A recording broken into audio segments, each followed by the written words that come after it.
ఈ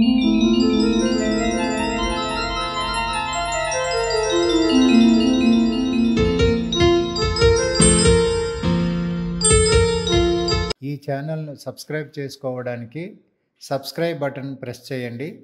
పక్కనున్న bell ఐకాన్ను click చేయండి. శ్రీరామకృష్ణ ప్రభ యూట్యూబ్ ఛానల్ వీక్షకులందరికీ నమస్కారం. జనవరి 12వ తేదీ స్వామి వివేకానంద జయంతి ఆంగ్ల తేదీ ప్రకారం. ఈ జనవరి 12న జాతీయ యువజన దినోత్సవం అంటూ జరుపుకుంటున్నాం. యువతకు స్ఫూర్తి ప్రదాత, రోల్ మోడల్ స్వామి వివేకానందకి మించిన వ్యక్తి వేరే ఎవరు లేరని భారత ప్రభుత్వం భావించి 1984వ సంవత్సరంలో జనవరి 12న జాతీయ యువజన దినోత్సవంగా ప్రకటించింది. అప్పటి నుంచి మనం ప్రతి సంవత్సరం జనవరి 12వ తేదీన జాతీయ యువజన దినోత్సవంగా నేషనల్ యూత్ డేగా జరుపుకుంటున్నాం.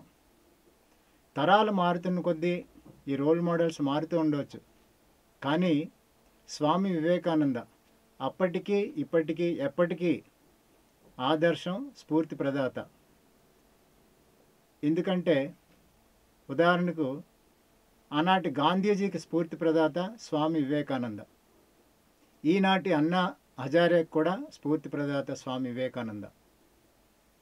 ఆనాటి జంషెడ్జీ టాటాకి స్ఫూర్తి స్వామి వివేకానంద.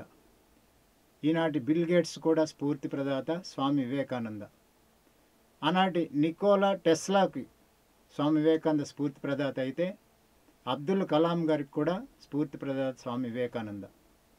సర్వేపల్లి రాధాకృష్ణ గారికి స్ఫూర్తి ప్రదాత స్వామి వివేకానంద అయితే, ప్రపంచంలోనే యంగెస్ట్ హెడ్ మాస్టర్గా గుర్తింపు పొందిన బాబర్ ఆలీకి కూడా స్వామి వివేకానంద స్ఫూర్తి.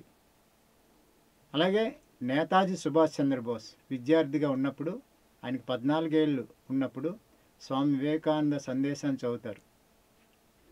ఆయనకు కూడా స్ఫూర్తి స్వామి వివేకానంద. మరి నేటి కాలంలో ఎంతోమంది అసంఖ్యాకులైన యువతి యువకులకు, విద్యార్థులకు స్ఫూర్తి ప్రదాత స్వామి వివేకానంద.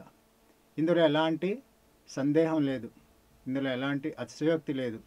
అన్ని రంగాల్లోనూ స్వామి వివేకానంద స్ఫూర్తి పొందిన వారు ఎంతోమంది వ్యక్తులు ఉన్నారు, ఎంతోమంది మహా ఉన్నత స్థానానికి చేరిన వారు ఉన్నారు. స్వామి వివేకానంద యొక్క ప్రత్యేకత అలాంటిది.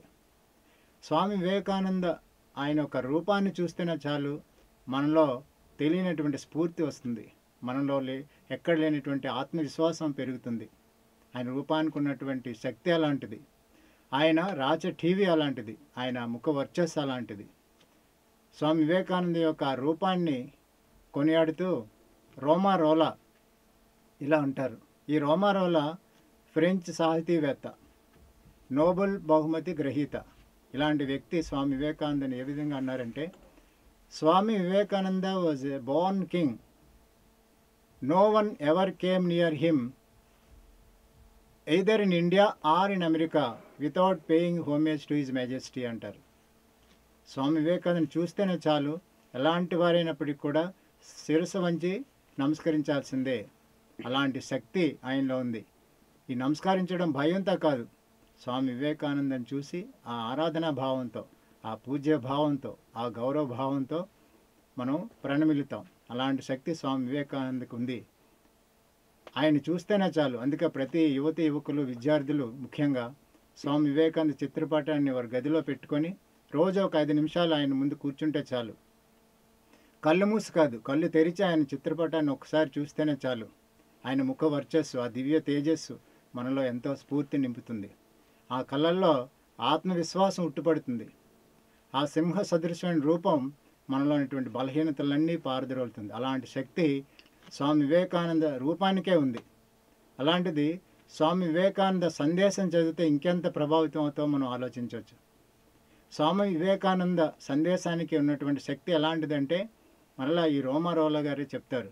ఏమంటారంటే, ఈ రోమారోలా స్వామి వివేకానంద జీవించి ఉన్న సమయంలో లేరు ఈయన. ఆ తర్వాత కాలంలో స్వామి వివేకానంద సందేశాన్ని చదువుతారు. ఆ చదివిన తర్వాత ఆయన ఏమని అంటారంటే, I cannot touch those sayings of Swami Vivekananda without receiving a thrill through my body like an electric shock అంటారు. అంటే స్వామి వివేకానంద సందేశానికి ఎంత శక్తి ఉందో మనం అర్థం చేసుకోవచ్చు. ఆ సందేశాన్ని చదివితేనే చాలు మన దేహంలోను మనసులోను ఎలాంటి ఉత్తేజం వస్తుంది, ఎలాంటి ప్రకంపనలు వస్తాయి, ఎలక్ట్రిక్ షాక్ లాగా తగులుతుంది అంటారు ఆయన. మన మామూలు ఎలక్ట్రిక్ షాక్ అంటే ప్రాణాలు తీస్తుంది, కానీ స్వామి వివేకానంద సందేశం అనేటువంటి ఎలక్ట్రిక్ షాక్ మన ప్రాణాలను ఇస్తుంది, మనలోని బలహీనతలన్నింటినీ పారద్రోలుతుంది. అలాంటి శక్తి స్వామి వివేకానంద సందేశానికి ఉంది. ప్రతి విద్యార్థి, ప్రతి యువకులు స్వామి వివేకానంద సందేశాన్ని తీసుకోవాలి. ముఖ్యంగా ఎంతోమంది స్వామి వివేకానంద సందేశం చదివి స్ఫూర్తి పొందిన వారు ఉన్నారు. ఒక 8వ తరగతి అమ్మాయి అల్లరి చిల్లరిగా తిరుగుతుంది, ఆటపాటలు ఎక్కువ, సరిగా చదవదు. ఎలాగో అదృష్టవశాత్తు స్వామి వివేకానంద సూక్తులు చదవడం అలవాటైంది. అమ్మాయికి ఇప్పుడు చక్కగా చదువుకుంటుంది, ఏకాగ్రత కుదురుతుంది. వాళ్ళ తల్లిదండ్రులు వచ్చి చెప్పారు అమ్మాయిలో ఎంతో పరివర్తన వచ్చిందని.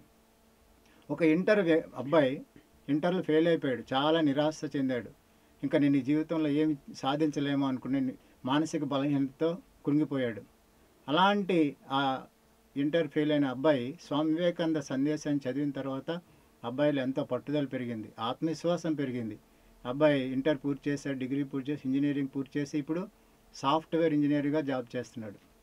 ఇలా ఎంతోమంది అసంఖ్యాకమైనటువంటి యువకులు స్వామి వివేకానంద సందేశాన్ని చదివి స్ఫూర్తి పొందారు. అలాగే ఒక అమ్మాయి మెడిసిన్ సీట్ రాలేదని ఆత్మహత్య చేసుకోవాలనుకుంటుంది. ఆ అమ్మాయి యొక్క లెక్చరర్ స్వామి వివేకానంద ఫోటోని ఇచ్చి, ఆ ఫోటో కింద ఒక లైన్ ఉంటుంది, strength is life, weakness is death అని.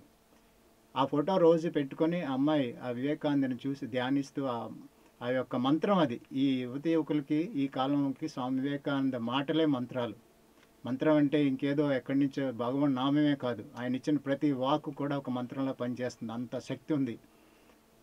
ఆ strength is life, weakness is death అనే పదాన్ని రోజు పఠిస్తూ ఆ అమ్మాయి పూర్తిగా చదువు మీద ఏకాగ్రత పెట్టి ఆత్మవిశ్వాసంతో ముందుకెళ్ళింది.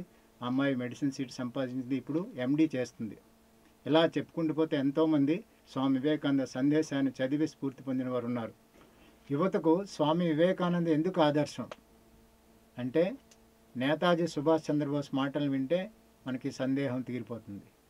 నేతాజీ ఏమంటారంటే, no one influenced so much the student community of our times as Vivekananda.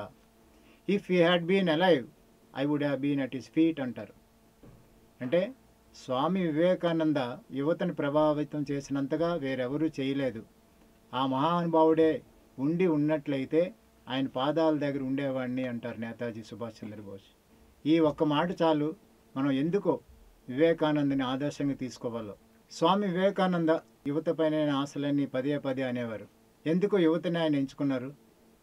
ఆయనకు ముందే తెలిసి ఉండొచ్చు.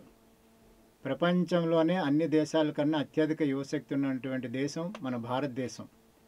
అందుకేనేమో స్వామి వివేకానంద యువతనే ఎక్కువ మేల్కొల్పారు, యువతనే ఎక్కువ జాగృతి పరిచేలాగా ఆయన ప్రసంగించారు, యువతకే ఎక్కువ ఆయన సందేశం ఇచ్చారు. నేతాజీ సుభాష్ చంద్రబోస్ ఇంకో మాట అంటారు, ఎందుకు వివేకానందని మనం ఆదర్శంగా తీసుకోవాలంటే, Swami Vivekananda laid the greatest stress on character building అంటారు. ఈ క్యారెక్టర్ బిల్డింగ్, ఈ మ్యాన్ మేకింగ్ అన్నది స్వామి వివేకానంద సందేశంలో మనం చూస్తాం. ఈ క్యారెక్టర్ అనేది లేకపోతే ఆ వ్యక్తి ఉన్నతంగా జీవించలేడు, ఆనందంగా జీవించలేడు. ఎవరిలో అయితే ఈ క్యారెక్టర్, ఈ సచ్చీలం ఉంటుందో వారి వ్యక్తిగత జీవితం, ఆ సామాజిక జీవితం బాగుంటుంది, ఆ దేశం కూడా పురోగమిస్తుంది. అందుకే స్వామి వివేకానంద ఎక్కువ ఈ సచ్చీలం గురించి స్ట్రెస్ చేసేవారు. మన ఏ రంగంలో చూసుకున్నప్పటికీ, అది విద్యారంగం కావచ్చు, వైద్య రంగం కావచ్చు, వ్యవసాయ రంగం కావచ్చు, రాజకీయ రంగం కావచ్చు, సాంకేతిక రంగం కావచ్చు, క్రీడా రంగం కావచ్చు, ఏ రంగంలోకైనా వెళ్ళేది ఎవరు? యువతే కదా. ఆ యువతను కానీ సరిచేస్తే, ఆ యువతను కానీ సచ్చీలుగా తయారు చేస్తే, ఆ యువతను విలువలతో కూడిన వ్యక్తులుగా, పౌరులుగా తీర్చిదిద్దితే ఆ దేశానికి ఇంక తిరిగే ఉండదు. కాబట్టి యువత సచ్చీలురై అభివృద్ధి సాధించాలని స్వామి వివేకానంద ఆశించారు. కేవలం యువతే కాదు, వివేకానంద సందేశం చదివిన ప్రతి ఒక్కరూ ఉన్నతంగా రాణించగలుగుతారు. ఒక విద్యార్థి స్వామి వివేకానంద సందేశాన్ని చదివితే మంచి విద్యార్థిగా మారతాడు. ఒక డాక్టర్ స్వామి వివేకానంద సందేశాన్ని చదివితే ఒక మంచి డాక్టర్గా మారతాడు. ఒక ఇంజనీర్ స్వామి వివేకానంద సందేశం చదివితే ఒక మంచి ఇంజనీర్ అవుతాడు. ఒక లాయర్ స్వామి వివేకానంద సందేశాన్ని చదివితే ఒక మంచి లాయర్ అవుతాడు. అలాగే ఒక రాజకీయవేత్త స్వామి వివేకానంద సందేశం చదివితే మంచి రాజకీయ నాయకుడిగా మారతాడు. ఒక ఉపాధ్యాయులు స్వామి వివేకానంద సందేశం చదివితే మంచి ఉపాధ్యాయులుగా మారుతారు. తల్లిదండ్రులు స్వామి వివేకానంద సందేశాన్ని చదివితే మంచి తల్లిదండ్రులుగా తయారవుతారు. వివేకానంద సందేశం అందరికీ ఉపయోగపడుతుంది. యువతకు స్వామి వివేకానంద ఎందుకు ఆదర్శం అంటే స్వామి వివేకానంద జీవితం చదివితే అర్థమవుతుంది. నేటి యువత యువకులు ఏ చిన్న సమస్య వచ్చినా, ఏ చిన్న ఇబ్బంది వచ్చినా, ఏ విధమైన అవమానం కలిగినా నిరాశకు గురవుతుంటారు. మానసికంగా ఒత్తిడికి, ఆందోళనకి లోనవుతూ ఉంటారు. స్వామి వివేకానంద కూడా ఎన్నో కష్టాలని, ఎన్నో సమస్యలను ఎదుర్కోవాల్సి వచ్చింది. తండ్రి చనిపోయిన తర్వాత ఎన్నో ఆర్థికంగా ఇబ్బందులు ఎదుర్కొన్నారు స్వామీజీ. తినడానికి తిండి కూడా ఉండేది కాదు. ఇంట్లో తల్లి, చెల్లి, తమ్ముళ్ళు అందరూ పస్తులతో ఉండేవారు. అలాంటప్పుడు కూడా ఆయన ఎన్నడూ నిరాశ చెందలేదు. అలాగే స్వామి వివేకానందను చాలామంది తప్పుదోవ పట్టించడానికి ప్రయత్నించారు. ఎన్నో ఆకర్షణలు చూపి ప్రలోభపరిచారు. కానీ వివేకానంద వాటి దేనికి లొంగలేదు. స్వామి వివేకానంద ఎన్నో అవమానాలకు గురయ్యారు. ఎన్నో విమర్శలను ఎదుర్కొన్నారు. ముఖ్యంగా పాశ్చాత్య దేశాల్లో ఆయన్ని చివరికి హత్య చేయాలని కూడా ప్రయత్నించారు. వీటన్నిటిని ఎదుర్కొని వివేకానంద నిలబడ్డారు. కాబట్టే ఆయన మనందరికీ స్ఫూర్తి. కష్టాలను ఎలా ఎదుర్కోగలగాలి, ఆర్థికంగా మనం ఇబ్బందుల్లో పడుతున్నప్పుడు ఎలా మనం వాటిని ఎదుర్కోగలగాలి, అలాంటి మానసిక శక్తి మనకు రావాలంటే స్వామి వివేకానంద జీవితం చదివితే మనకు అర్థమవుతుంది. యువతకు స్వామి వివేకానంద ఎందుకు స్ఫూర్తితో మరో విషయాన్ని, ఇది చాలా ముఖ్య విషయం మనం గుర్తుంచుకోవాలి. ప్రపంచ దేశాలన్నీ భారతదేశాన్ని చాలా చులకనగా చూస్తున్న రోజులవి. భారతదేశం ఒక బానిస దేశం అని తక్కువగా భావిస్తున్న రోజులవి. అలాంటి సమయంలో స్వామి వివేకానంద విశ్వమత మహాసభల్లో పాల్గొని ఆ విశ్వ వేదికపై నుండి భారతదేశం యొక్క ఔన్నత్యాన్ని, ఆ భారతదేశం యొక్క మహత్వాన్ని ప్రపంచ దేశాలన్నిటికీ తెలియజేశారు. ఒకే ఒక్క ఉపన్యాసంతో ఆ సభలో 7,000 మంది మేధావులు ఉన్నారు. క్రీమ్ ఆఫ్ ది గ్లోబ్ అని చెప్పొచ్చు.